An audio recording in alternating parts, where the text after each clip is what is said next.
Vous écoutez rmiinfo.com. Regarde ailleurs Avec Saïdouane.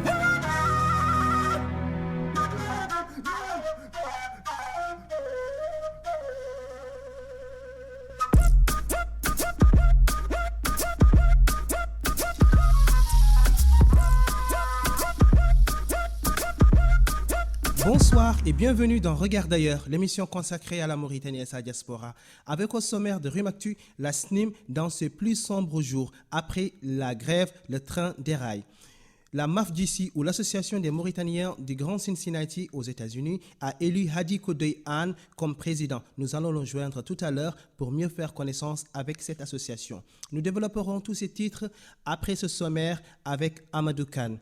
Fidèle au poste Bassulé et sur le plateau, ensemble nous recevrons Baba Oudjidou, c'est le président en Europe de l'Alliance populaire progressiste APP. Vous le savez, c'est l'un des partis politiques historiques en Mauritanie, fondé et dirigé par un certain Messoud Ould Belkhair. Que nous propose ce parti en 2015? Telle sera la question de ce regard d'ailleurs. Quelle tournure prend aujourd'hui le dialogue que Messoud Ould Belkhair veut instaurer entre le pouvoir et l'opposition radicale? Quel regard porte l'APP sur les questions de droits humains et les questions socio-économiques, notamment la grève à la SNIM? Baba Oudjidou répond à nos questions et vous, chers auditeurs, vous réagissez sur notre page Facebook Regarde ailleurs sur rmiinfo.com, mais aussi avec le hashtag RA. Vous savez tout pour le sommaire. Place à l'actu RIM avec Amadou Kane. Amadou Kane, bonsoir. Bonsoir. La SNIM dans ses plus sombres jours. Après la grève, le train déraille. Oui, Seydou, après les employés qui débraillent, voilà, un train qui déraille. Ça s'est passé ce lundi 23 mars aux alentours de la ville de Zouérate. Sans faire de victimes, 4 citernes d'eau de 70 tonnes se sont renversées des réserves. Le train aurait été conduit par une personne inexpérimentée selon les employés de la société. Oui, rappelons que selon Al-Akhbar.info qui rapporte l'info, plusieurs trains appartenant à la SNIM ont été immobilisés en raison de la grève des travailleurs. Certains continuent à approvisionner la ville de Zouérate en eau potable et en produits alimentaires. La MAFDC organisait les élections pour la présidence de son bureau le 7 mars dernier. Oui, la MAFDC a porté à sa tête Hadi Koudoué Anne avec son équipe. Ils dirigeront l'association des Mauritaniens de la région de Grand Cincinnati. C'est aux États-Unis. Je vous propose d'écouter Hadi Koudoué Anne.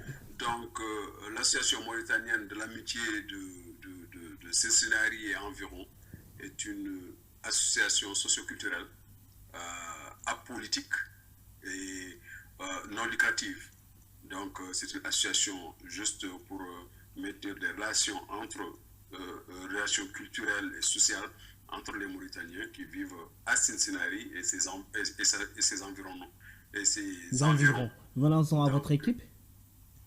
Oui, mon équipe, elle est constituée comme suit. Donc, président Hadian, le vice-président Yabou Boulelou, le secrétaire général Mohamed Ourouadadi Hamma, secrétaire général adjoint Montaga War, président de la commission culturelle Tijan Soumaré, son adjoint Suleiman Ba, la présidente de la commission sociale c'est Awa Ba, son adjoint Aïchetou Minsidel Mokhtar Oulaga, trésorier Mamadou Ngaïde, commissaire au compte Racine Diallo, organisation et logistique Sow Mamadou, connu sous le nom de Sidi, le webmaster Mohamed Oulab Jalil. Maintenant qu'on a fait connaissance avec toute cette belle équipe, qu'allez-vous apporter concrètement à la MAFDC? Quels sont vos projets, vos ambitions pour une année d'élection, je précise? Voilà, donc voilà, moi je me suis fixé 3 objectifs pour mon mandat. Le premier objectif est de faire connaître l'association MAFDC à la majorité des Mauritaniens de Greater Cincinnati. Cet objectif est mesurable par le nombre d'adhésions. Le deuxième objectif est de nous affirmer et nous imposer dans l'espace culturel et social de Greater Cincinnati.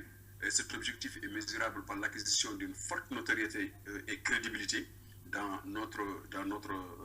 c'est-à-dire dans le Greater Cincinnati. Oui. Le troisième objectif est de mettre sur place une structure culturelle et sociale et de professionnaliser leur méthode de fonctionnement. Et cet objectif est mesurable par la fréquence et la régularité dans le fonctionnement de nos structures. Ça, c'est pour les objectifs, donc on verra si ça va se concrétiser. Parlons, de la question de la double nationalité. On sait qu'en France, la question se pose clairement à travers des associations qui demandent ça. Et là, la double nationalité pour les Mauritaniens. Est-ce que cette question se pose également aux États-Unis pour la diaspora mauritanienne là-bas?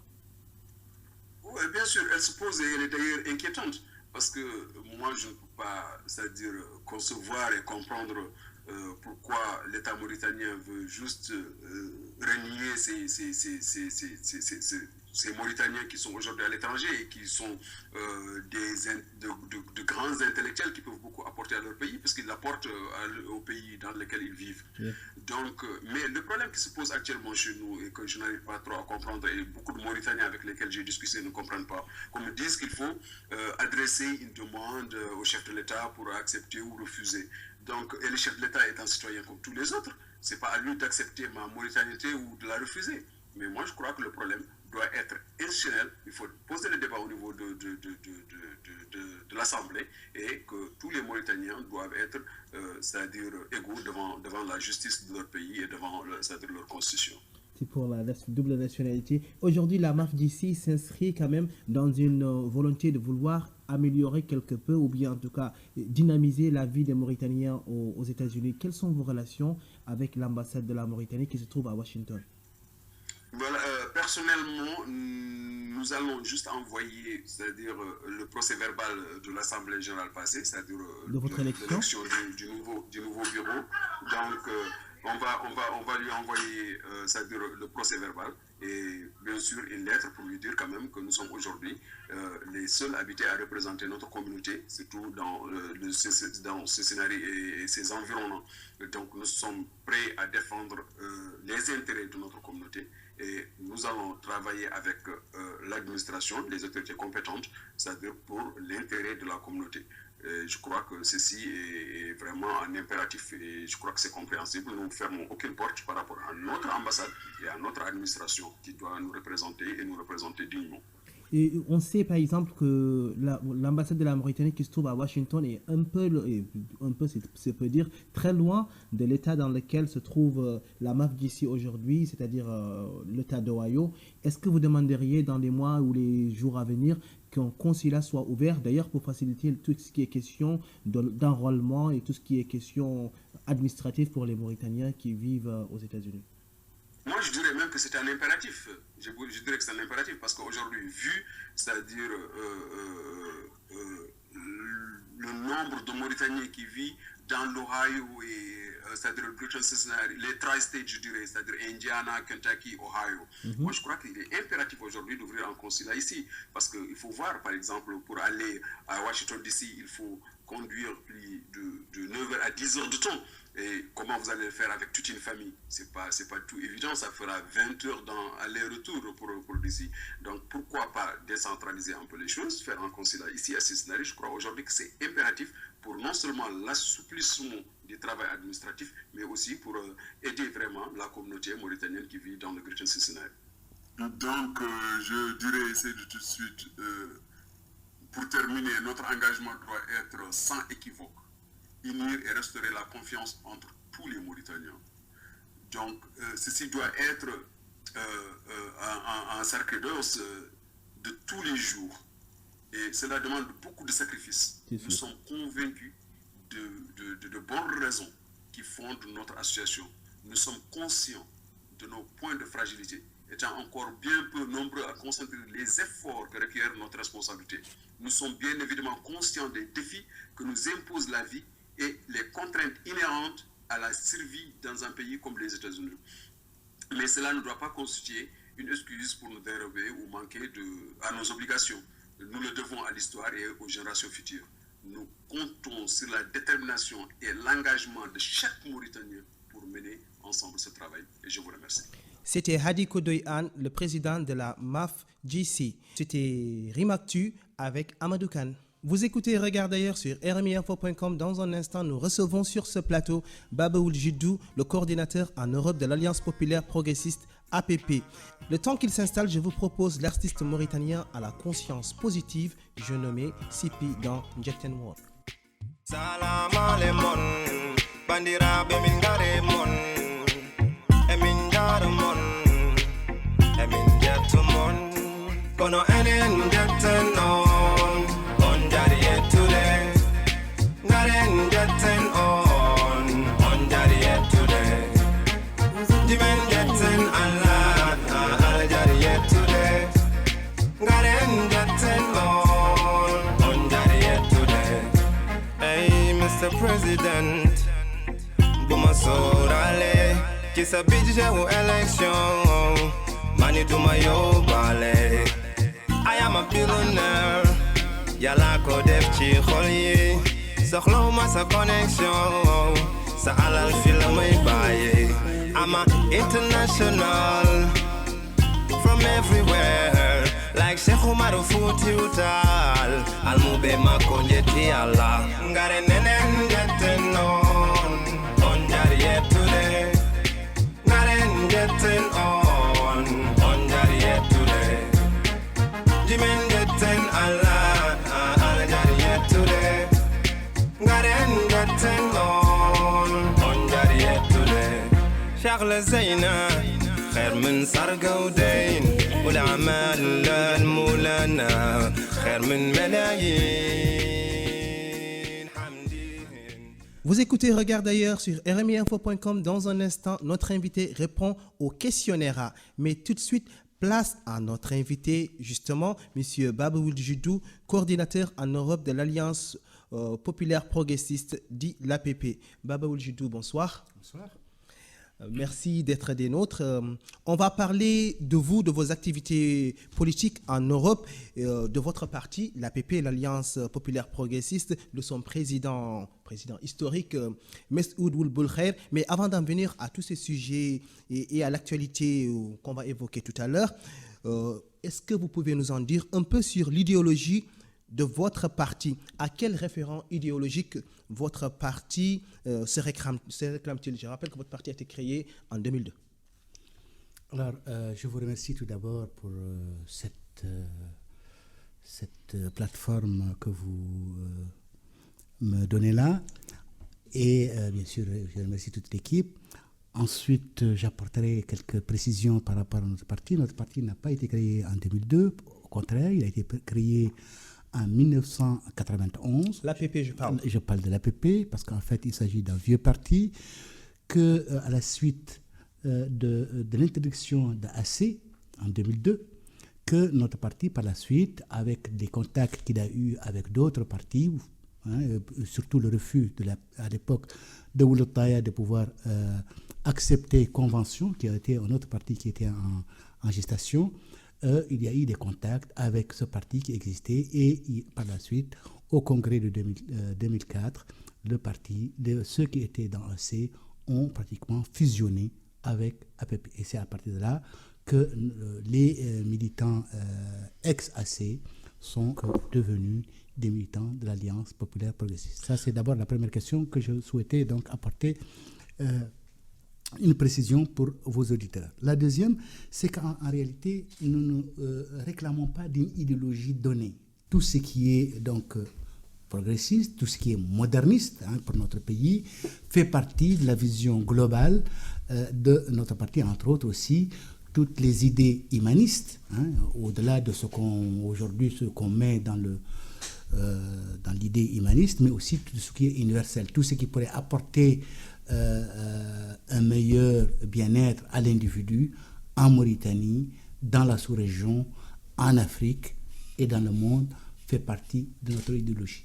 Donc, nous sommes donc pour ainsi dire tout ce qui va dans le progrès. C'est pas un peu très vague quand vous dites que vous êtes... Là, j'ai l'impression que vous êtes pour tout et finalement pour rien. Non, pas pour tout ni pour rien. Au contraire, je dis bien tout ce qui va dans le bien-être Est-ce que vous pouvez donner des exemples éventuellement en Mauritanie? Je vais vous le donner. Par exemple, entre autres, que la citoyenneté, que l'individu puisse émerger à travers la citoyenneté, l'égalité de l'individu dans sa sphère, dans son intimité, avec tous les autres concitoyens. Ça, c'est d'une part. Oui. Deuxièmement, ensemble construire un pays à travers tout ce que ça peut veut dire pour ceux qui veulent vivre ensemble et avec toute la diversité de notre pays, qui fait la diversité surtout au point de vue culturel, au point de vue constitution sociale, prendre le meilleur à partir de nous-mêmes et pouvoir essayer de l'intégrer dans la modernité, dans une vision, pas d'une modernité comme on la voit aujourd'hui, dans une idée de progrès d'une façon générale et d'une façon particulière, ce qui pourrait convenir à la Mauritanie. Merci pour cette réponse. Je rappelle que Bassuley est sur le plateau, notre chroniqueur d'un jour, notre chroniqueur de tous les jours. Amadou Kane également est là sur le plateau. Avant d'en venir plus longuement sur votre parti, on va survoler rapidement les questions d'actualité. La grève à la SNIM qui a duré quand même pendant 2 mois environ. Qu'est-ce que vous en avez retenu? Votre parti a fait un communiqué. Est-ce que vous pourriez nous redire ici qu'est-ce que vous en avez retenu? Qu'est-ce que vous en avez pensé? Alors, ce qu'on pourrait penser, en fait, et ce qu'en pensent tous les Mauritaniens aujourd'hui, c'est qu'on voit bien qu'il y a une vraie crise aujourd'hui par rapport à la gestion de ce pays qui demande à ce que les Mauritaniens, de façon générale, toutes tendances confondues, qui se disent de gauche ou de droite, ou que se disent en fait de différents bords, éventuellement, oui, pourquoi pas, doivent aujourd'hui se mobiliser pour essayer de trouver un consensus par rapport à la gestion publique de nos entreprises, mais aussi à la gestion publique de la République qui aujourd'hui qui prend l'eau. Et là, je ne pèse pas mes mots, je l'ai dit, et ça a été exprimé à plusieurs reprises, aussi bien par notre parti, et une d'ailleurs des grandes démarches qui ont été entreprises par notre parti, ça a été l'initiative du président Messoud, pas celle de la dernière, mais celle qu'il a eu à faire au mois de juin 2012, et qui, par la suite, a fait un grand débat là-dessus en février, si ma mémoire ne me fait pas défaut, le 7 février 2013, où il y a eu l'ensemble, je dis bien l'ensemble des partis politiques, mais aussi de la société civile et des citoyens lambda, comme on peut l'exprimer ici, ont convergé vers le palais des congrès à Nouakchott, et tout le monde était pratiquement unanimement d'accord, y compris d'ailleurs ceux du pouvoir. Mais la situation est restée telle qu'elle. Et finalement, votre président Messoud disait qu'il était déçu de proposer ce genre d'initiative et que finalement tout le monde le regarde comme quelqu'un qui voulait se mettre au centre de tout le monde. Non, il ne s'agit pas du tout qu'il soit déçu. C'est ce qu'il a exprimé. Oui, il est déçu qu'en fait, que les Mauritaniens n'aient pas saisi cette occasion qui leur a été donnée avec des propositions par ailleurs, que tous les partis politiques, toute la société civile a été au départ sensibilisée par lui, mais aussi par les structures du parti, pour qu'ils puissent prendre cette occasion, que nous puissions nous rencontrer et discuter de ce qui ne va pas dans notre pays, qui est cette crise latente qui ne date pas d'hier, qui date bien sûr de 1978 et après la chute de Oultaya, les années de 2007, dont certains en parlent, mais également après l'avènement du CMJD, où également il a pris part aux discussions pour que nous puissions de nouveau repartir. Et bien entendu, cette période de transition a donné quand même quelque chose de positif, entre autres l'élection de Sidi Cheikh Abdoulaye, mais mieux que ça, la Mauritanie, pour une fois, avait posé pratiquement un coup très fort, non seulement en Mauritanie, mais dans toute la sous-région, en Afrique de façon générale. C'est le seul pays, à l'époque, qui, au deuxième tour, les 2 candidats qui sont arrivés en lice, ont eu un débat. Vous l'avez quand même certainement suivi, un débat très mou, mais quand même un débat contradictoire. Et par la suite, il y a eu l'élection d'un individu démocratiquement. Et tous, j'ai dit tous les Mauritaniens avaient été d'accord, et mieux que ça d'ailleurs. Vous êtes content et quand même fier de cette élection qui a eu lieu, où vous avez pris part, où le président de votre parti était le faiseur de roi quelque part. On va en parler tout à l'heure. Tout de suite, je donne la parole à Bassuley. C'est la question de l'idéologie, j'y reviens. Votre parti est quand même le vivier de plusieurs mouvements nationalistes du pays, y compris les anciens MND qui ne sont pas partis à l'UFP, et les anciens nationalistes qui ne sont pas partis à SOWAB, et certains mouvements négro-mauritaniens.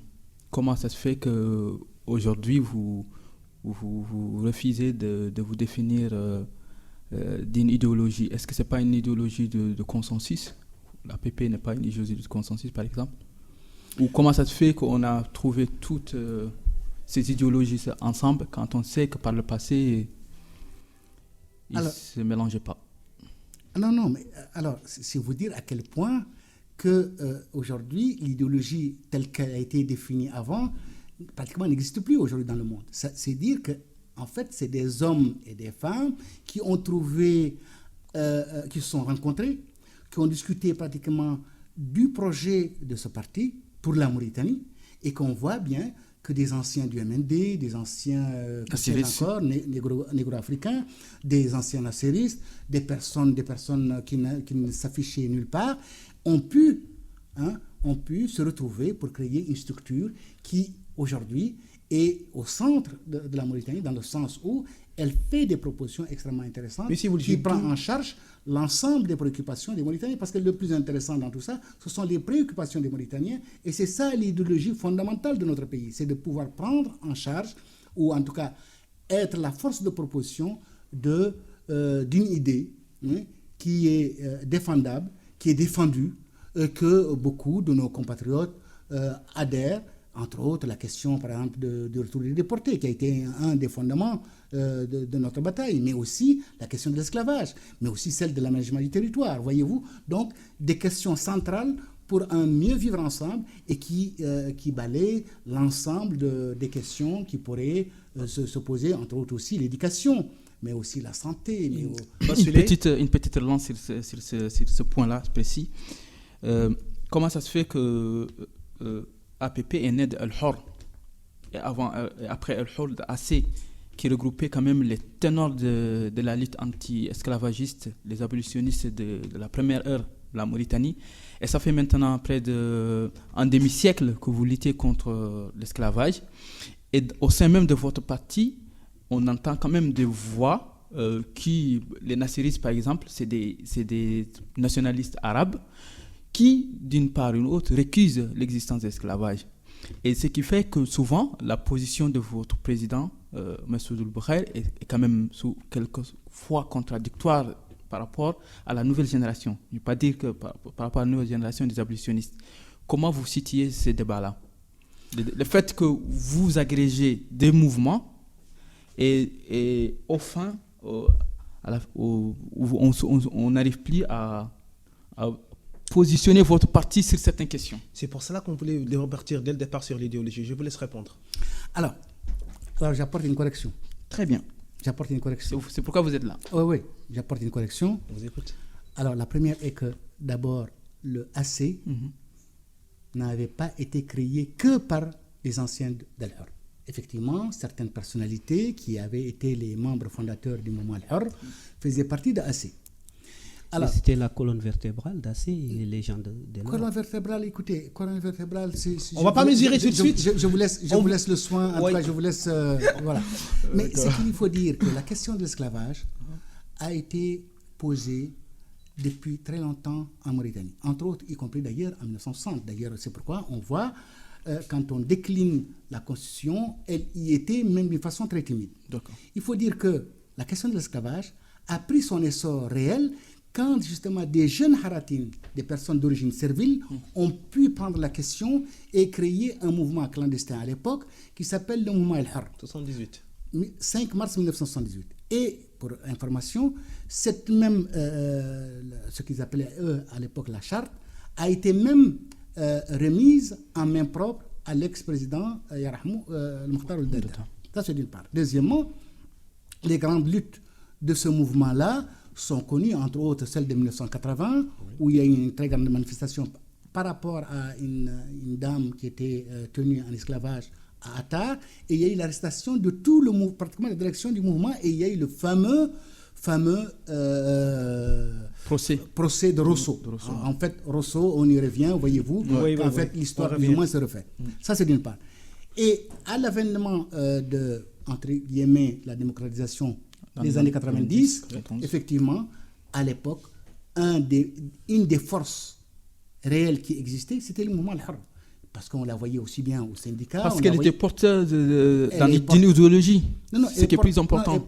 L'idéologie de liberté, d'émancipation. Mais pas que seulement pour les Haratines, quand bien même ils constituent l'ossature, en tout cas le socle, ou en tout cas les personnes visées, mais aussi c'est toute la société. Parce que voyez-vous, l'esclavage, au-delà de cette oppression de l'homme par l'homme, au point de vue travail non rémunéré, les conditions que vous connaissez, que je ne vais pas décrire ici, mais il y a aussi dans le subconscient collectif, dans le subconscient de notre société, que ce soit la société négro-africaine, que ce soit Alpulaar, Wolof, Soninké, Bambara ou autres, mais même dans toute la sous-région. D'ailleurs, on voit tout de suite déjà la sortie il y a à peine d'un mois du président Wade vis-à-vis du président M. Macky Sall. Alors, c'est dire en fait, c'est une idéologie. Alors nous sommes pour une autre idéologie, celle de pouvoir que l'individu mauritanien, quel qu'il soit, quelle que soit sa condition sociale, puisse déjà sortir de ce carcan-là et se projeter vers la citoyenneté. En fait, c'est un cheminement, c'est un travail donc, de longue haleine.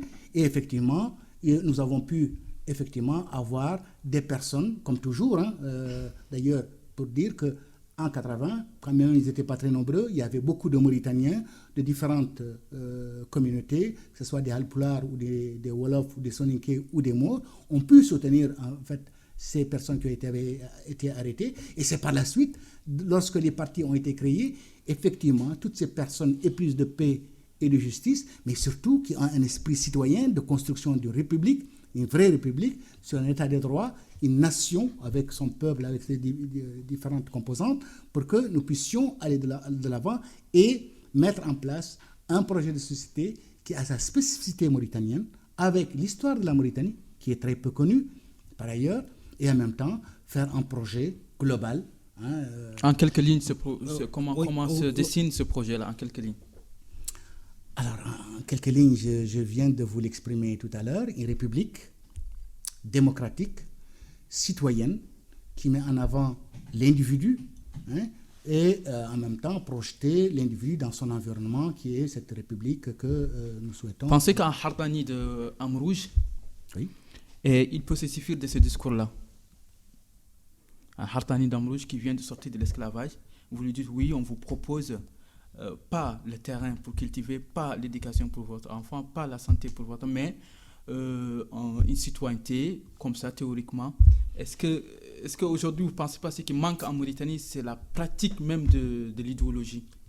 Non, mais voyez-vous, quand je parle de citoyenneté, ce n'est pas seulement un discours. Ce n'est pas un discours. Pourquoi ce n'est pas un discours? Parce que d'abord, quand on parle de la citoyenneté, c'est en fait on parle de la République, d'un État constitué avec toutes ces institutions. Si vous souhaitez, on va les décliner. Cette République-là, avec un projet clair pour l'individu, où quand il sort de l'esclavage, il sera pris en charge par une structure de l'État qui va lui permettre, de se former, savoir lire et écrire, c'est fondamental déjà pour la liberté, parce qu'il faut déjà savoir lire et écrire. Ensuite, de se former pour pouvoir par la suite trouver un travail dans le secteur qui pourrait le convenir, voir ça avec lui, et en même temps, par ailleurs, créer des structures qui vont le prendre en charge pour pouvoir à ce qu'il y ait une insertion de cet individu-là sorti de cette situation-là.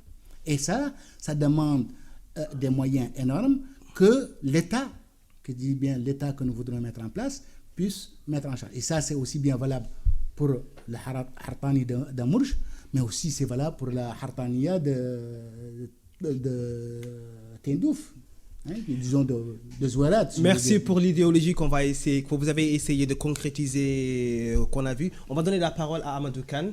Oui, M. Gédou, je vais essayer d'être plus court que mon collègue Basile, d'autant plus qu'on va parler quasiment la même chose en revenant sur l'idéologie. Vous avez dit que votre parti n'a pas d'idéologie définie.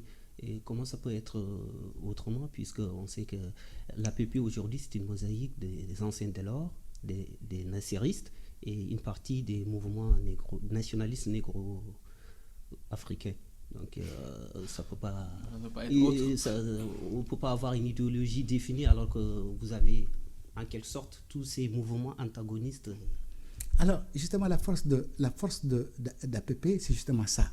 C'est que des personnes qui viennent de différents horizons, qui puissent s'entendre. Parce qu'en fait, quand on crée un parti, c'est la somme de plusieurs idées qu'on essaye ensemble de convenir du contenu. Le contenu, c'est quoi? c'est que d'abord, nous voulons un projet de société pour la Mauritanie. Et la Mauritanie, ce n'est pas seulement les Haratines, ce n'est pas seulement les Négro-Africains dans leur diversité, ce n'est pas seulement les Maures également dans leur diversité. C'est tous les Mauritaniens qui, eux, sont épris de paix et de justice, qui doivent s'entendre, ou ne pas s'entendre, mais là, ils sont entendus, qu'ils vont mettre ça en place pour prendre le pouvoir. Parce qu'en fait, quand on crée un parti, c'est pour pouvoir prendre le pouvoir. Ça veut dire quoi? C'est que si nous prenons le pouvoir, nous allons mettre en place ce projet qui va mettre en avant la liberté de l'individu, donc sa citoyenneté, pas seulement après la liberté, mais également l'intégrer, intégrer justement tout ce consensus, parce qu'il y a un consensus, pour que nous puissions tous aller à l'avant. Et c'est ça la force de l'APP, c'est qu'elle ne s'aligne pas ni sur les idées nasseristes, ni sur les idées, par exemple, je dirais, par exemple, de Kwame Nkrumah, ou de Sékou Touré, ou que sais-je encore, ou celles de Marx, ou d'Engels, ou de que sais-je.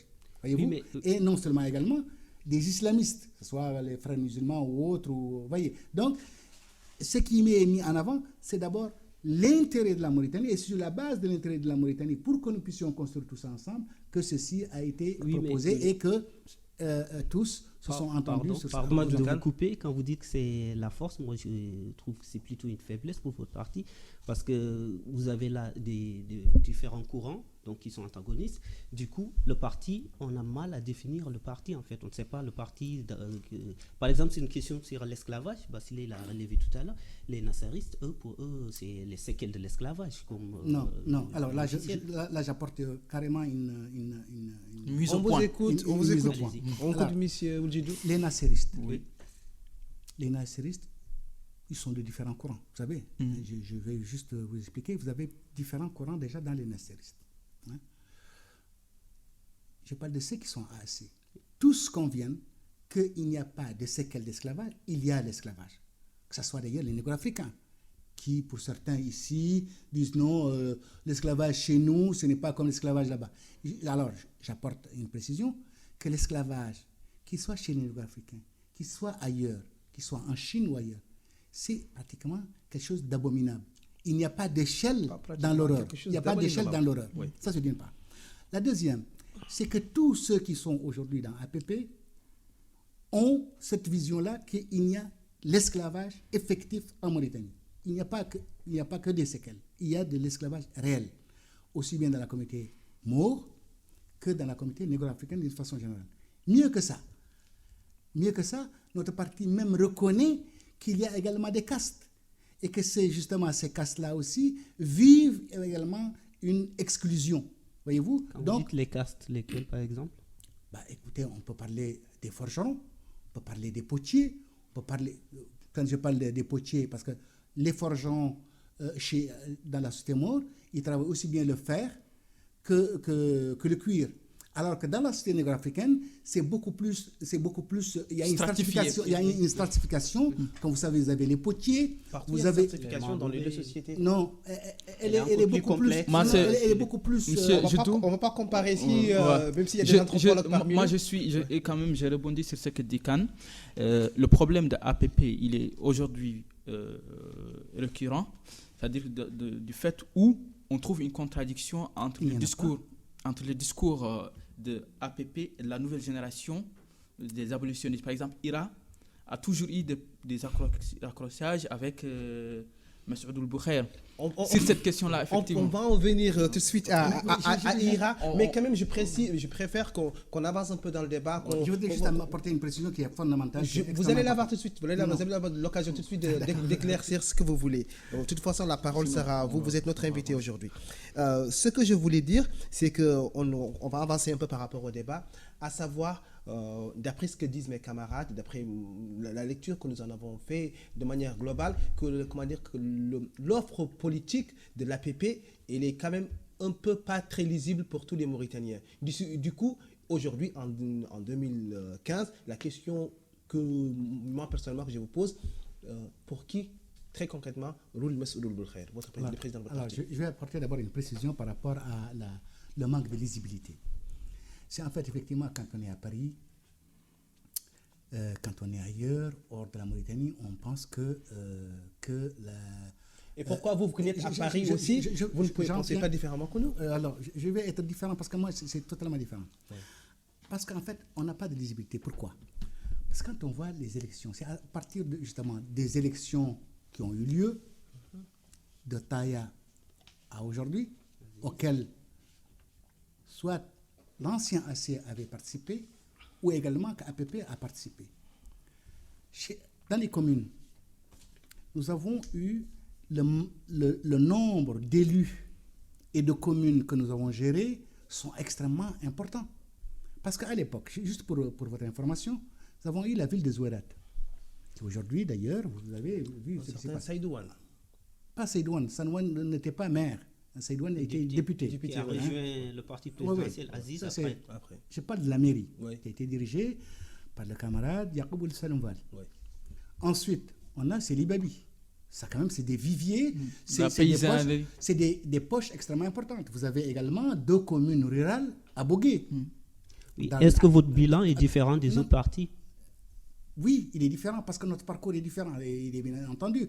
Et en même temps, le nombre d'élus, des conseillers municipaux, mais également, on voit bien qu'il y a une vraie lisibilité, qu'il y a une adhésion des citoyens mauritaniens au pays qui adhèrent à notre projet. Mais bien entendu, vous savez que certains utilisent des moyens de l'État pour faire la campagne. Avec ça, je l'ai dit encore, nous l'avons fait avec peu de moyens. Et que beaucoup d'autres personnes qui n'ont pas voté, où le vote a été plus ou moins orienté, merci, le vote a été orienté, on montre que réellement le parti APP, il y a une vraie adhésion. Ce qu'il y a par contre, qu'il faudrait aujourd'hui dire, c'est qu'au niveau de notre pays, il manque un certain nombre de moyens pour permettre à ce qu'il y ait des vraies élections transparentes, qu'on puisse réellement permettre aux Mauritaniens de pouvoir s'inscrire sur les listes électorales. Et ça, je sais que nous allons en venir, la question de l'enrôlement. Et en même temps, à ce que faire en sorte que l'esprit des tribus, l'esprit l'esprit de la région, l'esprit des moyens d'hommes promus par ceux qui sont au pouvoir, pour qu'ils aillent faire de la politique, des militaires entre autres, mais aussi des hommes d'affaires qui prennent les moyens de l'État. Et là, effectivement, on voit nettement que malgré tout cela, notre parti a pu, avec le peu de moyens, prendre une ville comme Zouérat. Votre parti a pu prendre une ville comme Zouérat en 2007, quand 2006, quand le président de votre parti, M. Bourrel, s'était présenté aux élections présidentielles où il est arrivé 3e. C'est en 2007 les élections, en fait c'était en décembre 2006, je parle de son discours, où il terminait par son discours en disant c'est l'occasion où on saura si les militaires veulent redonner le pouvoir aux civils ou pas. Aujourd'hui, qu'est-ce qu'il dit? Juste pour ajouter avant pour aller dans ce sens, Messoud avait dit que Sidioka était l'homme de paille des militaires. Qu'il a fini par soutenir quand même. En 2006, au deuxième tour. Aujourd'hui, il est l'homme de... Il a choisi l'homme que les militaires avaient choisi. Il n'y a pas une contradiction? Non, il n'y a pas une contradiction. Expliquez-nous. Je vais vous expliquer. Alors, parce qu'en fait, notre parti fait de la politique. Oui. Et quand vous faites de la politique? Quand vous faites de la politique, en fait, vous avez pas des opportunités. Vous avez des choix à des moments donnés pour dire, bon, nous soutenons ou nous ne soutenons pas. Oui. Quand bien même nous avons, M. Sidi Cheikh Abdallahi s'est porté candidat et qu'il a été dans la course de l'élection. Et il est arrivé pratiquement dans les 2 premiers du deuxième tour. Sidioka, oui, il était le premier avec... Mais quand bien même que nous ayons dit ça, et qui n'était pas faux d'ailleurs, que nous l'ayons fait, nous allons le soutenir parce qu'en fait, pour nous, ou bien nous faisons de la politique ou nous prenons les armes. Et comme nous ne prenons pas les armes, nous faisons de la politique dans le sens où de ce qui va le mieux pour le pays. Soutenir par exemple Dada à l'époque, c'était prendre les armes? Non. Parce qu'en fait, pour nous, Ahmed Dada n'était pas pratiquement la personne, pour nous, à l'époque, qui pouvait aller dans le sens de l'objectif de notre projet de politique. Alors, parce qu'en fait... Donc, c'était le candidat d'Aziz. C'était le candidat d'Aziz, comme vous voulez. C'est vous... C'était connu par tout le monde. Alors, pour nous, à l'époque, nous nous sommes présentés aux deux candidats et nous avons présenté une plateforme. Parce qu'en politique, c'est comme ça que ça se fait. Alors, quand nous avons présenté cette plateforme, nous avons jugé, quand j'ai dit nous, le bureau exécutif de notre parti a jugé que le seul qui pouvait présenter des garanties par rapport au projet, c'était Sidi Cheikh Abdallah. Alors, j'amène une précision aussi importante. Messoud s'était opposé. Messoud s'était opposé à pouvoir soutenir Sidi Cheikh Abdallah. Alors, c'est le bureau exécutif, par le vote, et ça il faut aussi le préciser pour dire qu'en fait, ce n'est pas Messoud qui décide, ce n'est pas parce qu'on est président du parti qu'on décide. C'est sûr qu'il est le président, c'est lui qui endosse la responsabilité. Mais bien sûr. Et il a, dans notre pays, en fait, il a assumé. Et dès l'instant où il a été mis en minorité, il a accepté le vote démocratique au sein d'une instance du parti. Donc ce n'est pas du tout la dictature, ce n'est pas du tout, bon, parce que c'est moi qui décide, je suis le président, c'est moi qui décide. Non, ça ne se passe pas comme ça. Et à partir de là, notre parti a soutenu le président Sidi Cheikh Abdallah. Mais au-delà du soutien, mais vous devrez aussi vous poser la question, qu'est-ce qui a été engrangé pour le devenir de ce pays? Alors, je vais dire deux choses qui sont fondamentales. Allez-y, monsieur. Ce qui est fondamental, c'est que d'abord, après l'élection de Sidi, il y a eu d'abord que parmi nos préoccupations, c'est que le président de la République puisse faire, à travers la presse, une demande de pardon de ce qui s'est passé en 1989, les événements de 89-90, ce qui a été fait. Ensuite, le retour des déportés, ce qui a été fait, même s'il a été fait d'une façon très bâclée. Et en même temps, la question de l'esclavage, même si il y a un texte qui est là et qui est posé.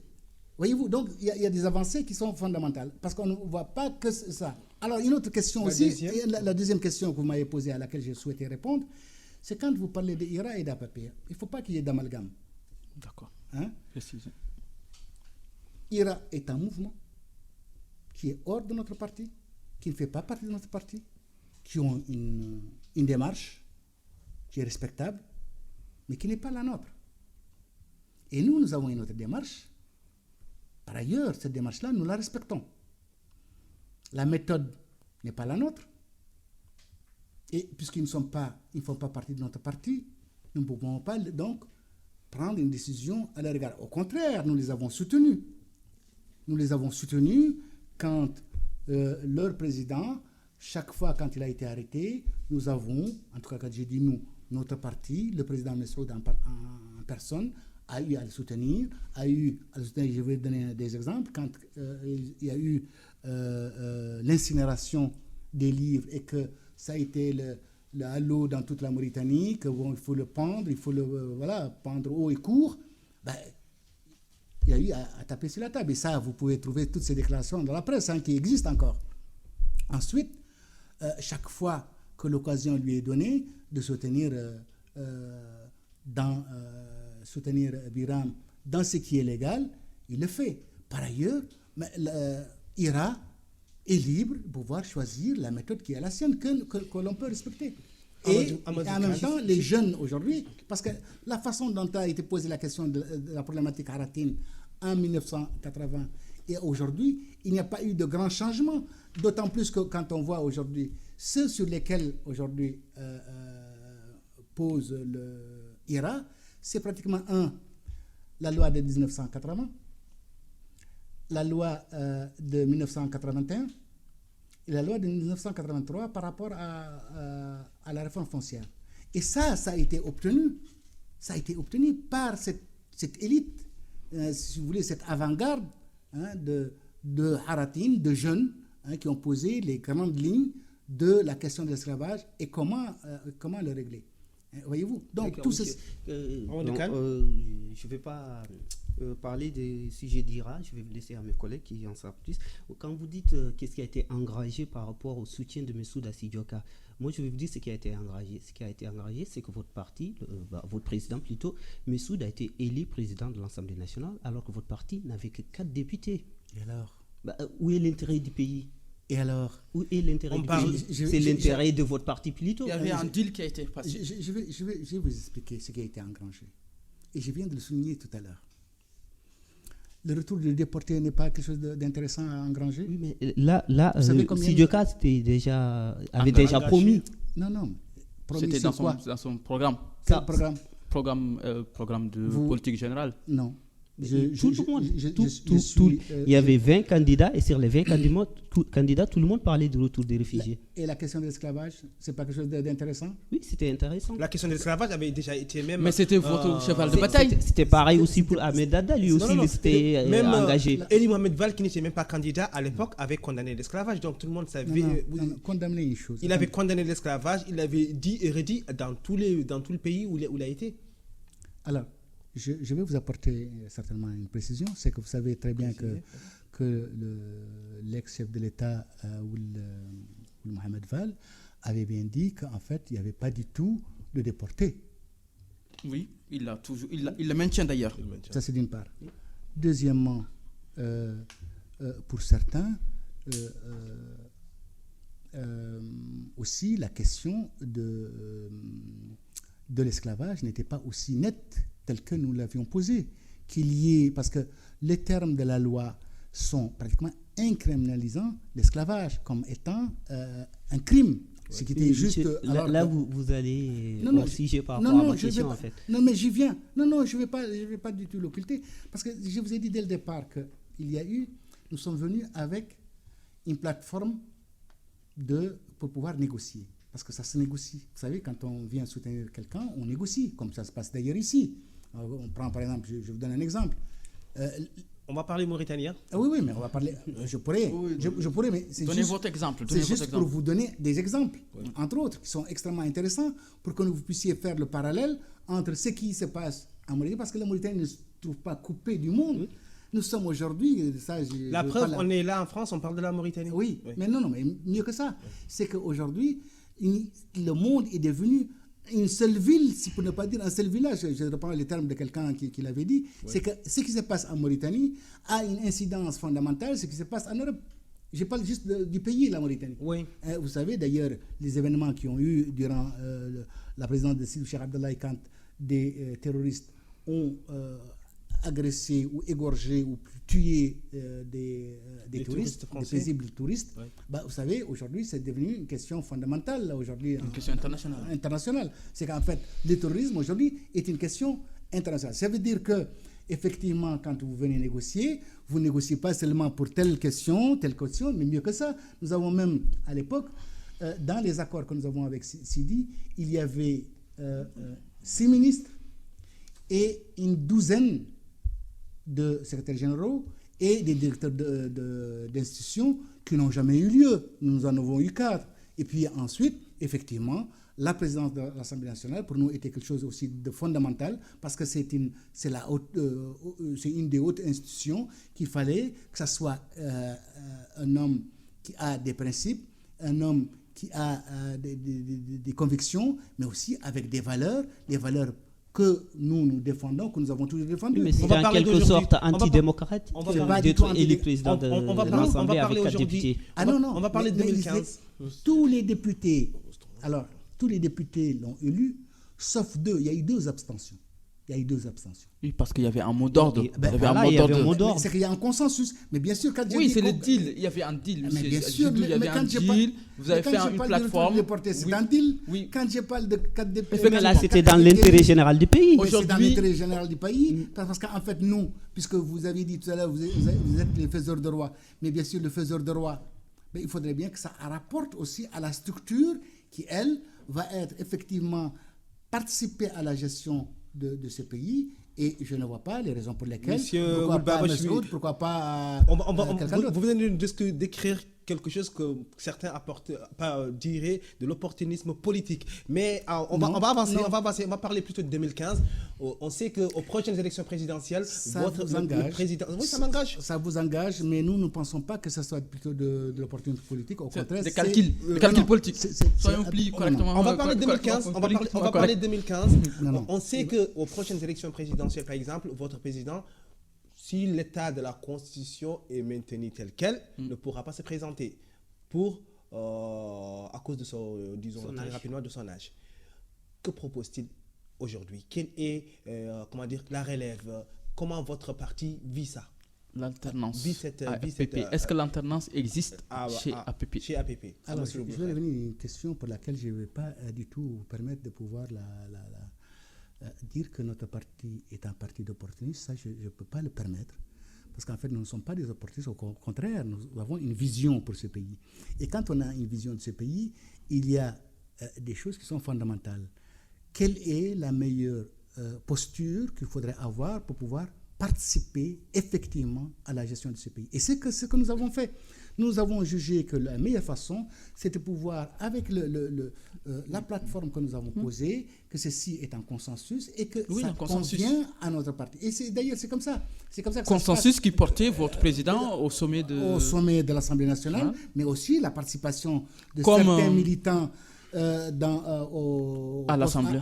au poste ministériel, Ministériel. à des Oui. directions qui... Comme aujourd'hui, il est porté au Conseil social et économique. Ça, c'est une autre... Oui, Oui, aussi. on peut aussi, dire, on peut c'est dire, toujours- on peut- aussi. on peut Alors, dire- pour ce qui est de l'alternance, Oui. pour ce qui est de 2015, Oui. alors, si vous ne le savez pas, notre président, notre parti, Oui. par la voix de son président, a fait 2 propositions qui sont fondamentales. Celle de son initiative dont je vous parlais 2012. tantôt, Oui. 2012, qui a eu énormément d'écho, mais il n'y a pas eu de suite. La suite, en fait, c'est les autres. C'est les autres, quand je dis les autres, c'est les partis politiques, c'est la société civile, mais aussi les cadres intellectuels de ce pays. Si intellectuels il y a, Oui. les citoyens. Ça, c'est là. Le 2, c'est que la proposition qu'il y a aujourd'hui pour le dialogue, Oui.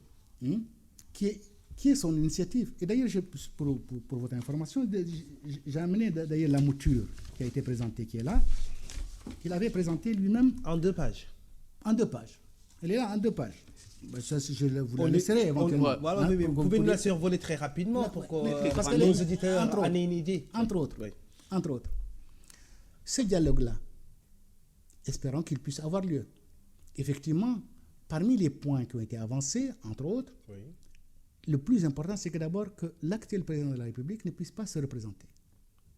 Ça, c'est d'ailleurs extrêmement important. Constitutionnellement, Mais il ne peut constitutionnellement, pas. il ne peut pas. façon, la Constitution le prévoit. J'en viens. Calmez-vous. On est très calme. Calmez-vous. On est calme comme vous. La Mais c'est deuxième- normal, c'est-à-dire qu'on ne peut deuxième- pas laisser les militaires faire ce qu'ils veulent en Mauritanie. oui, mais- À un moment donné, il faut qu'on leur dise, ok, on a une constitution. Comme on dit chez les mots, même j'aime Lincoln. Il a fait son mandat. Il part. مجملينها بعد Oh, بهاش parce que d'abord le pouvoir c'est un rapport de force et la force aujourd'hui sont eux qui l'ont honnêtement. Si vous, non, la force, Bah, c'est si le vous les peuple. soutenez, normalement. La force, c'est le peuple. Je suis désolé. Attendez, j'en viens. La force aujourd'hui, le rapport de force aujourd'hui, il leur est favorable, entre guillemets. C'est comment changer ce rapport de force pour que justement qu'il soit en faveur de ceux qui veulent réellement un changement dans ce pays. Cela demande quoi? Ça demande d'abord la mobilisation des citoyens mauritaniens, où qu'ils puissent se trouver. Ça, c'est d'un. 2, c'est aussi que toute la société civile, en particulier, et en particulier les partis politiques, qu'ils puissent réellement se surpasser, se dépasser, dire que voilà, en raison de la situation dans laquelle vit notre pays, non seulement la situation locale, mais l'environnement, aujourd'hui, doit faire en sorte que nous puissions dépasser les crispations et les crises que nous vivons aujourd'hui. Oui. Je ne vais pas définir, que vous connaissez certainement. Oui. Alors, de ce fait, il va falloir que nous puissions nous retrouver pour discuter. Je vais parler en poulard. Ça veut dire quoi? Njodden, Kalden. Soyez capable aussi de le dire en soninké. Je vais le dire en poulard, ou en tout cas je vais le dire Oui, en hassania, vous peut-être dites comme en français, mais bon là je ne suis pas en mesure de le dire en soninké, mais je vais l'expliquer. Njodden, Kalden, Pawandir. Nandiren, Eten Famindirdi. Haysen Famindirani, bien en donki Famindirdi. En Jodima en Nandirani. En Nandiri, on dit en Nandirani. C'est que nous sommes d'abord, accordé de ne pas être d'accord. C'est-à-dire que Oui, nous allons vous nous asseoir, traduisez, oui. nous allons nous asseoir, Oui. en tout cas nous retrouver Oui. pour en discuter, et essayer de nous entendre. Oui. Au pire des cas, nous entendre que nous ne sommes pas entendus. Ça, c'est déjà quelque chose de fondamental pour ce pays. Et en même temps, ça va faire une avancée. On Ces va choses- s'entendre sur quelle base? Très concrètement. Sur cette question-là, je pense qu'il faut révisiter l'histoire. Oui. Le processus de la démocratisation depuis les années 91 a toujours été au profil de ceux qui sont proches du pouvoir, en l'occurrence des militaires. Lorsqu'à un moment donné, Mao Yaoussi Ahmed a dit oui, bon, on va ouvrir le multipartisme. Tous les hommes politiques ont créé des partis et pour finalement qu'il y ait une dislocation. APP, avant, Hor, était dans une dynamique très forte. UFP, Ahmed Dada. Et avant même, on peut dire qu'il y avait un front démocratique uni pour le changement. Et qui allait se présenter, qui avait présenté un candidat unique, finalement, ils n'ont pas réussi. Donc, toute l'histoire de l'opposition politique démocratique en Mauritanie est une histoire de mésentente. Chaque pôle veut partir tout seul pour faire un rapport de force avec une oligarchie qui a déjà tout acquis de son côté. Maintenant, aujourd'hui, il y a une opportunité. L'opposition mauritanienne doit apprendre des erreurs de 91, des erreurs de Dakar, des erreurs de 2012. Et aujourd'hui, en 2015, Massoud est à Cap. Et les autres grands partis sont à FNDI. Comment voulez-vous aujourd'hui faire face au système d'Aziz qui est dans une course en train de mobiliser les grands tribus, en train de mobiliser les grands cadres de la vallée, en train de scinder les mouvements pour sa cause? Il va nous faire un scénario à la Poutine et les opposants et la société civile va se ronger les ongles. On va revivre le même scénario.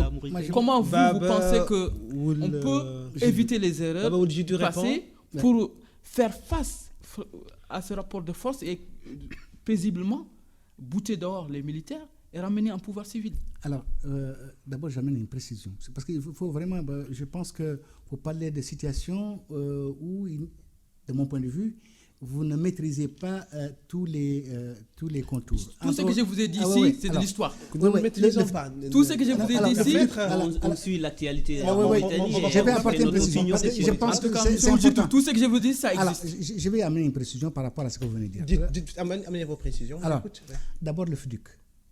Le FDUC, c'était fin 90, début 91. Hein?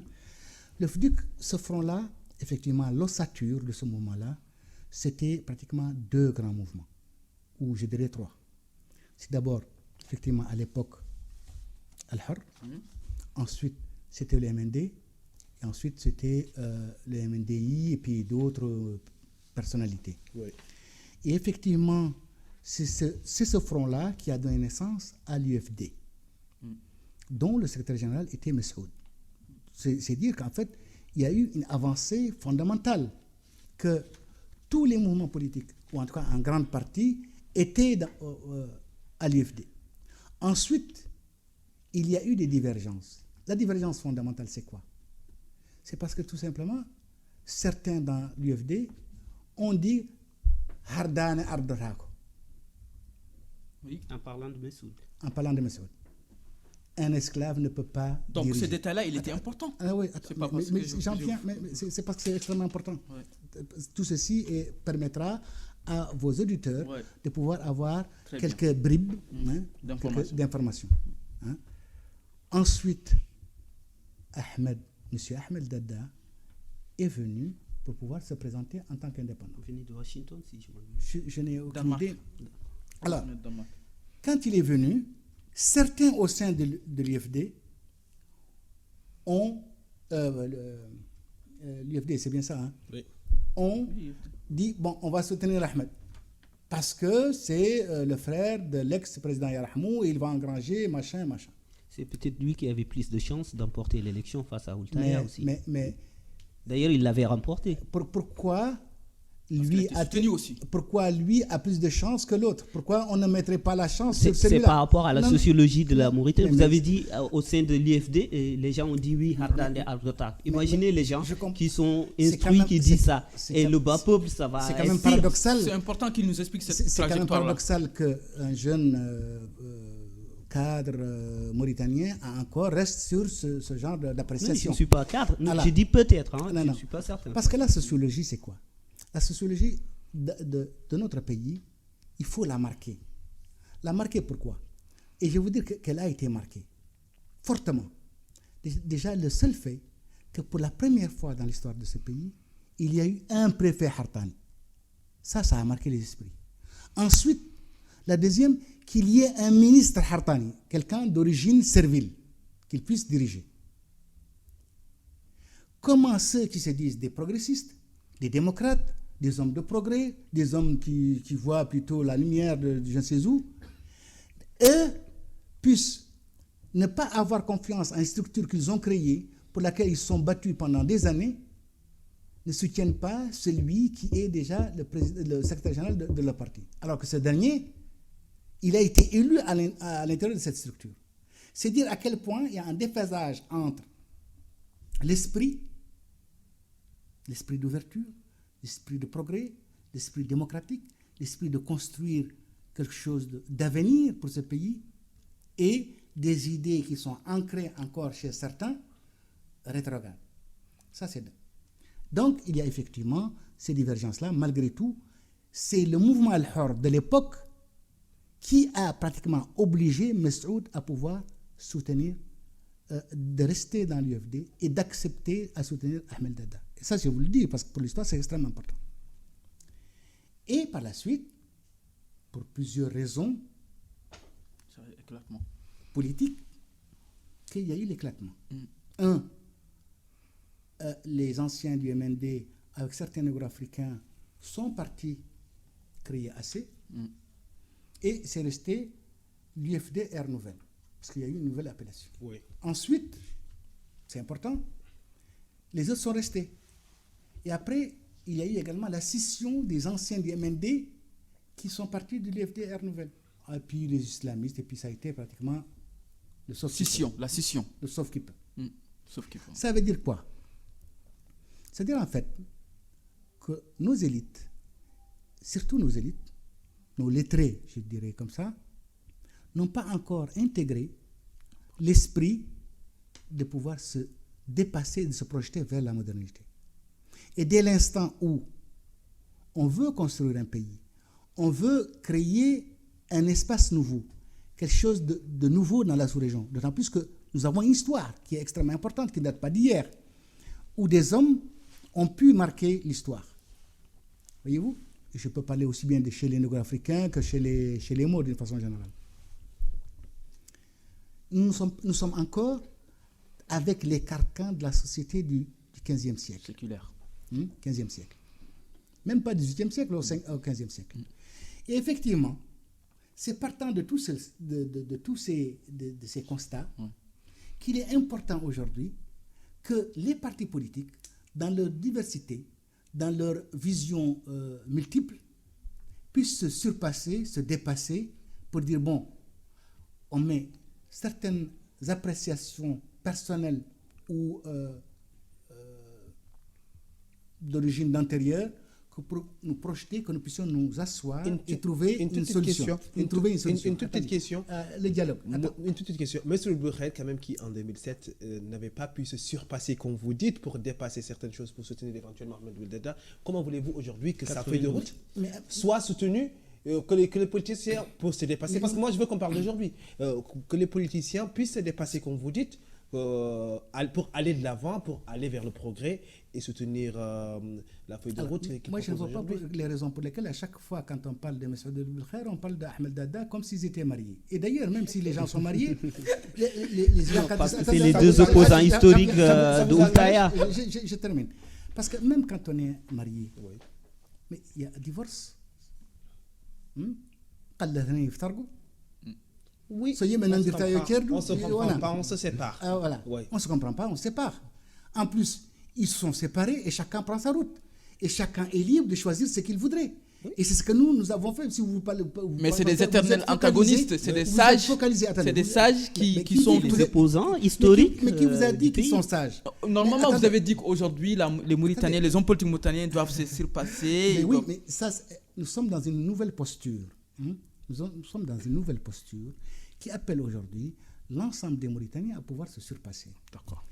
En raison de toutes les Crises que nous toutes les traversons. situations que je viens de décrire tout à l'heure.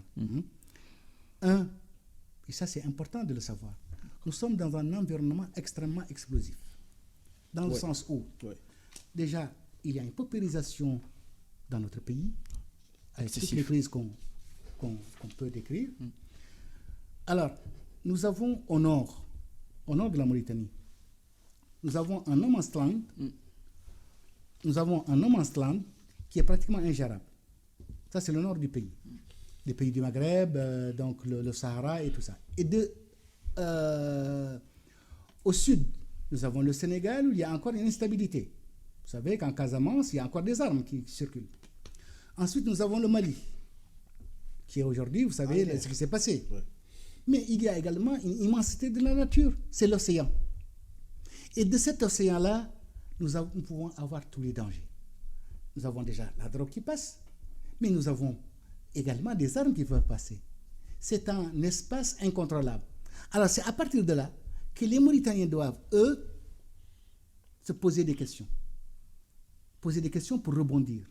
Rebondir vers ce qui va le mieux pour eux. Et ce qui aurait aujourd'hui, à notre avis, à l'avis d'APP, c'est que nous puissions toutes Tendance confondue.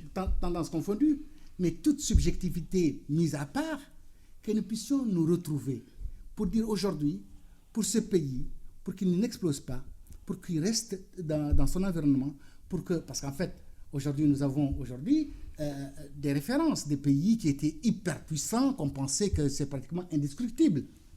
Je parlerai de l'Irak, je parle de la Syrie, je parle de l'Égypte, mais je parle du Mali, du voisin, mais je parle d'autres pays, des pays comme le Nigeria, immensité en Afrique, qui aujourd'hui sont en train d'exploser. Alors, à nous, Mauritaniens, de pouvoir dire, bon voilà, aujourd'hui, nous avons énormément aujourd'hui de possibilités de pouvoir nous dépasser en essayant de nous retrouver et de créer les conditions qui nous permettent. Nous approchons un peu la fin de l'émission. Le dialogue va réussir. Mais quand même, quelques précisions. Le projet d'alternance, vous ne nous avez pas assez précisé. Le projet d'alternance au sein même de l'IE, de l'APP et puis au sein de la présidence. Du coup, est-ce que Messoud sera candidat à la prochaine présidentielle? La Constitution ne le permet pas. Écoutez, nous ne sommes déjà pas à cette échéance-là. Le moment sera venu. J'espère que d'ici là, il va y avoir énormément d'évolutions. Des changements, vous voulez dire? Oui, des changements qui permettraient... Des changements de constitution? Changement tout court. Mais en fait, pour parler de la Constitution, mais vous savez que la Constitution, c'est pas le courant. Peut-être. Non. Oui, c'est les hommes qui l'écrivent. Attendez. Vous savez que la Constitution, c'est pas le Coran, c'est pas un livre saint. Oui. En même temps, il a été mis en place par qui? Par la suite, il a été revu. Il a été revu. Mais ça veut dire que puisqu'il a été revu, il a été revu aussi parce que aussi en même temps, notre parti avec d'autres partis dans le cadre de la CAP ont apporté des choses substantielles, intéressantes. Entre autres, dire qu'aujourd'hui les coups d'État sont pratiquement criminalisés et qu'en même temps, énormément d'évolution par rapport à la question de l'esclavage, à la question du vivre ensemble. Toutes ces questions-là ont été débattues. Mieux que ça, d'ailleurs, notre parti et la CAP voudraient mettre cela de côté pour que nous puissions ensemble nous dépasser et surtout que ceux qui disaient Aziz dégage, que ça soit plus apaisé, que Aziz aussi sache... Ça, c'est une flèche. Oui. C'est une flèche. Non, pour que le président Aziz puisse savoir que ce pays-là ne peut pas être géré par une équipe, une seule personne ou un groupe de personnes sans associer les autres. Et c'est ça le but réellement de la proposition qui avait été faite par le président. Vous voulez être associé, votre parti, APP, au pouvoir? Vous voulez être associé au pouvoir aujourd'hui? Mais c'est une des raisons, c'est une de nos raisons d'être là, d'exister. Nous sommes un parti politique. Un parti politique qui ne veut pas être au pouvoir, accéder au pouvoir ou être associé à un pouvoir, mais le mieux c'est qu'il aille, comme on dit, vendre des cacahuètes. Faire autre chose. Mais associé avec un pouvoir. Juste l'alternance. Vous n'avez pas parlé d'alternance. Alors, j'en viens. Alors, l'alternance pour ce qui est du au sein du parti. Au sein du parti, le congrès va avoir lieu.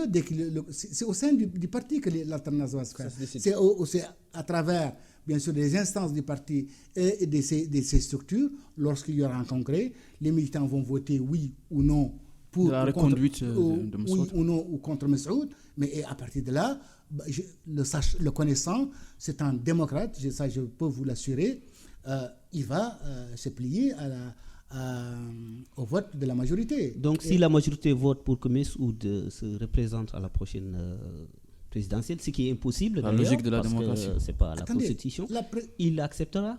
La présidence du parti et la présidence de la République sont deux choses oui, différentes. Mais nous on parle de la présidence de la République, on ne parle pas de la présidence. Est-ce qu'il sera investi candidat ou pas?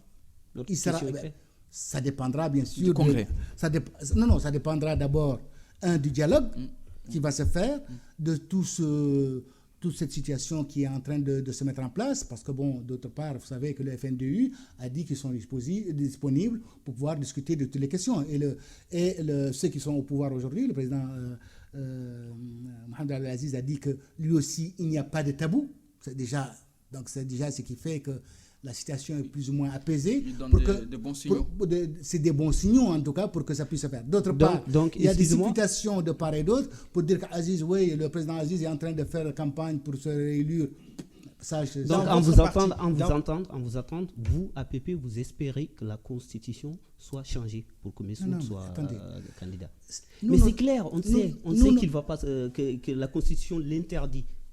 Interdit à Messoud à se présenter à la prochaine. Il est égal à son âge, il a dépassé l'âge constitutionnel. Dans ce pays-là, il n'y a pas que Messoud qui pourrait se présenter. Mais parce que c'est vous qui êtes là, vous êtes le représentant de Messoud et de l'APP, c'est pour ça qu'on vous parle de Messoud. Je vais vous dire une chose.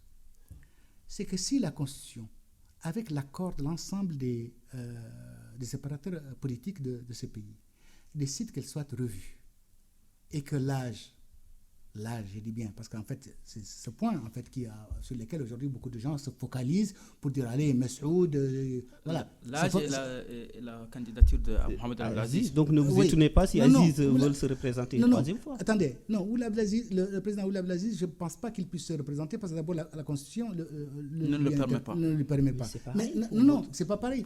Dès l'instant où ce garde-fou-là peut ne pas sauter, parce que lui, il peut ne pas se représenter dans le cadre du dialogue qui va avoir lieu. Ce point-là pourrait ne pas être débattu, peut ne pas non plus dire que celui-là, il va sauter, parce que quand on va dialoguer, c'est le rapport de force au sein des présents qui va dire ça, on le permet, ça, on ne le permet pas. Et ça, en fait, ce n'est pas le Coran. Ça, on ne le permet pas, ça, et on ne bouge pas là-dessus, c'est deux mandats, point barre. Et ça, tous les autres points, on va les revoir. On va revoir par exemple celui de la. Monsieur Boudjoudou, je vais préciser, je pense que vous êtes contradictoire tout simplement dans votre propos, parce que quand vous dites on négocie par rapport au rapport de force, c'est vous qui l'avez dit à l'avance, le rapport de force, vous ne l'avez pas dans votre faveur. Aujourd'hui, c'est Mohamed Abdelaziz qui est là.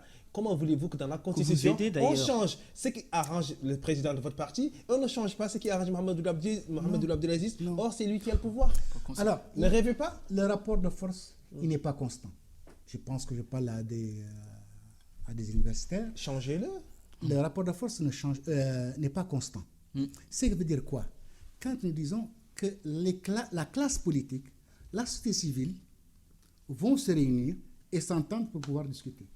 Vous voyez, et vont discuter avec vous êtes réunis à plusieurs fois, l'opposition, la société civile. Attendez. Mais ils sont réunis, mais pas pour discuter du dialogue. Parce que là, ils vont discuter l'opposition, ou en tout cas tous les partis politiques, y compris ceux qui sont au pouvoir.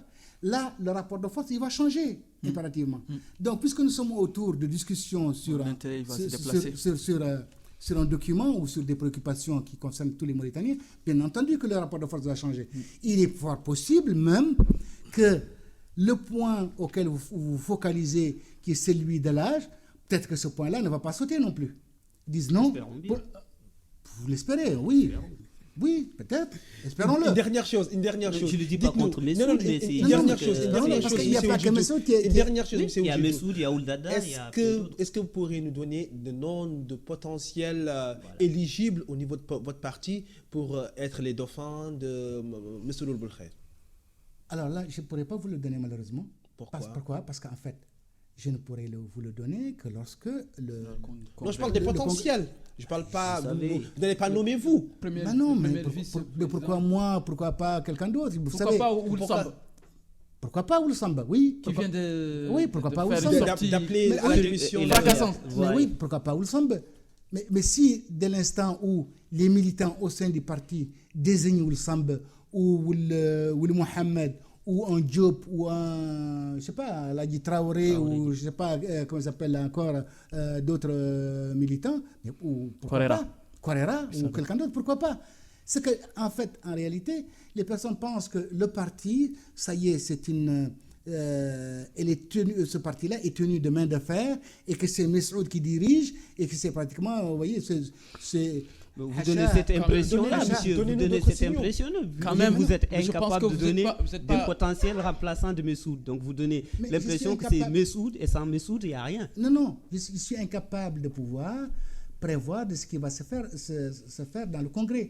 C'est seulement les instances du parti qui sont démocratiques, qui vont, eux, ou elles plutôt, vont désigner qui va être président, qui va être vice-président, et à partir de là également, projeter une personne qui va Est-ce que vous êtes optimiste? Le dialogue va-t-il réussir ou pas en Mauritanie? Mais de nature, je suis optimiste parce qu'en fait, je fais de la politique. Et on fait de la politique parce qu'on veut que ça change. On veut que ça change. On veut aussi prévoir que ça va changer. C'est aussi prévenir. Et dans ce cadre-là, nous pensons que dans la situation actuelle que vit notre pays, vous venez d'en parler, la grève à la SNIM, mais aussi avec tout le magma, en fait, toute la marmite qui bouille en Mauritanie, que ce soit à Nouakchott, que ce soit à Zouérate, que ce soit à Rosso, que ce soit à l'intérieur du pays. Vous n'avez pas parlé d'un problème aujourd'hui qui est posé, qui est celui de l'enrôlement, de la question qui est fondamentale aujourd'hui, qui est extrêmement importante, et l'enrôlement, mais aujourd'hui énormément de Quelles villages. sont les meilleures garanties pour vous, pour que ce dialogue réussisse? C'est important d'entendre ça de la bouche dans nos politiques mauritaniennes. Quelles sont les meilleures garanties? Pour finir, les meilleures garanties, c'est que... Très court. Non, très court. Les meilleures garanties, c'est que la classe politique, la société civile, et tout ce que nous avons comme citoyens, qu'ils puissent se mobiliser pour que ça puisse avoir lieu. Qu'ils mettent pression sur l'ensemble des partis politiques, de quelque bord d'obédience que ce soit, pour que les gens puissent s'asseoir, que ça s'inscrive également dans nos gènes en tant que Mauritaniens, que si ça ne va pas, nous devrions nous rencontrer, discuter, dialoguer, nous entendre, comme je le disais tout à l'heure, même s'entendre que nous sommes entendus, que nous ne sommes pas entendus. Ça, je pense que c'est fondamental dans la vie. Et merci Baba Ouldjidou. Vous êtes le coordinateur en Europe de l'Alliance populaire progressiste dit APP. Dans un instant, vous allez répondre à notre question RA. Mais juste avant, je vous propose du R&B mauritanien au féminin, s'il vous plaît.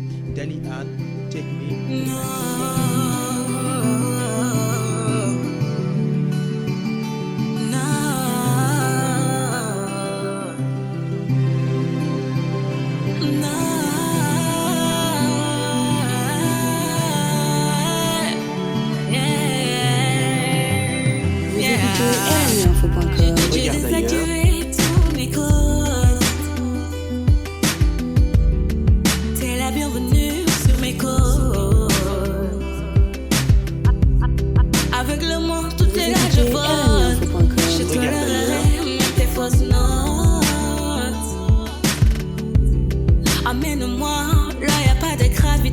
Les sentiments d'une forte densité.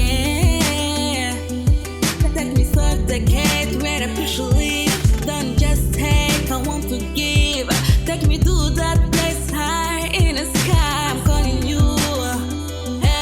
If you wanna fly, if you wanna fly, if you wanna fly.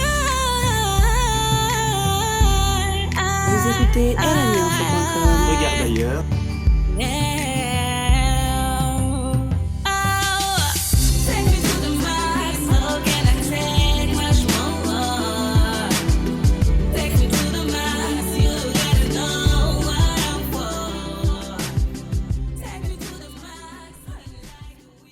Vous écoutez Regard d'ailleurs sur rmiinfo.com. Dans un instant, notre invité Baba Ould-Jidou, le coordinateur en Europe de l'Alliance populaire progressiste, répond aux questions RA. J'explique le principe. Il est simple, il faut répondre à un maximum de questions en 2 minutes. Si vous répondez à 10 questions, vous avez gagné. L'idée n'étant pas d'avoir tort ou raison, mais de répondre à un maximum de questions. Est-ce que vous êtes prêt pour le questionnaire à monsieur Baba Ould-Jidou? Toujours prêt. Toujours prêt. Étiez-vous favorable à la célébration de l'anniversaire de Baba Mal à Nouakchott sous le parrainage du président Mohamed Abdelaziz? C'était il y a un mois. Donner de l'aumône à un talibé, est-ce participer à son exploitation par son marabout? Oui. Le tchéboudian, vous le préférez blanc ou rouge? Rouge. C'est quand la dernière fois que vous avez passé le balai ou l'aspirateur? Il y a une semaine. Une semaine, tout juste. Est-ce que vous mangez 5 fruits et légumes par jour? Non. Non. Vous êtes plutôt... Même pas des dates? Même pas. Vous êtes plutôt Mohamed Hassan Ould-Dedaou ou Mohamed Mlarabat ou Habib Rahman? Ni l'un ni l'autre. Ils prendront pour eux. Pouvez-vous me donner le nom d'un rappeur? Un rappeur ou d'un groupe de rappeurs? Vous faites ce que vous voulez. Quelqu'un qui chante du rap? Mintiki. Comment il s'appelle? Djamintiki. Djamintiki. Vous avez cherché, hein? Djamintiki. Ouais. Vous avez Mohamed El-Baghdadi au téléphone. Que lui dites-vous? Je ne passe pas la barre. Je ne souhaite pas l'avoir. Vous ne souhaitez même pas l'avoir. Quel est le dernier livre que vous avez lu? Le dernier livre que j'ai lu, c'est une thèse de l'Arbi Ould Salek sur la problématique haratine. C'est la problématique haratine en Mauritanie. Donc, livre éventuellement que vous allez, engager à tous les Mauritaniens, en tout cas à tous les de lire, parce que je pense que c'est un livre intéressant pour les. Absolument, pour comprendre effectivement la problématique de l'esclavage et également de la classe politique en Mauritanie. On continue. Quelle est votre couleur préférée? Le bleu. Le bleu. Pourquoi le bleu? Parce qu'en fait, ça a une particularité, c'est qu'en fait, c'est un mélange de couleurs. On continue le questionnaire à l'Umbourou. Vous le préférez, Mbourou Lahtab ou Mbourou Four? Lahtab. Mbourou Lahtab. Vous avez Barack Obama au téléphone. Que lui dites-vous? Qui s'engage à moins influencer certaines politiques dans les pays africains et dans les pays européens. Votre ville préférée en Mauritanie? Bogué. Le livre qui vous a le plus marqué? Le livre qui m'a le plus marqué, c'est celui de Georges Politzer. Georges Politzer. Vous chaussez du combien? Je chausse du 43. Les Mauritaniens prendront pour eux. Merci d'avoir répondu au questionnaire à M. Baba Ould-Jidou.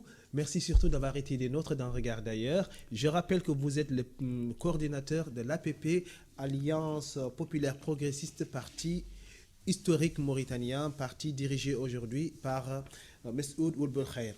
Regard d'ailleurs, c'est presque tiré. Merci beaucoup à vous et puis de m'avoir invité et puis d'avoir pris assez de temps pour m'écouter. Merci. De rien. C'est nos auditeurs aussi qui vont vous remercier d'avoir explicité tous les points de vue de votre parti et le point de vue que vous portez vous-même, que vous portez si bien. Merci d'avoir écouté Regard d'ailleurs. Merci à Bassouley Nadal Wakaf, Seta Kamara, Amadou Khan, toujours fidèle au poste, Abdoulaye Sy et Christophe Albert pour la technique. Et bien sûr, merci à vous, chers auditeurs, qui nous écoutez en France, en Mauritanie et partout dans le monde. Je rappelle que vous pouvez réécouter, podcaster et réagir à votre émission Regard d'ailleurs sur rmiinfo.com. Quant à moi, je vous dis à très vite.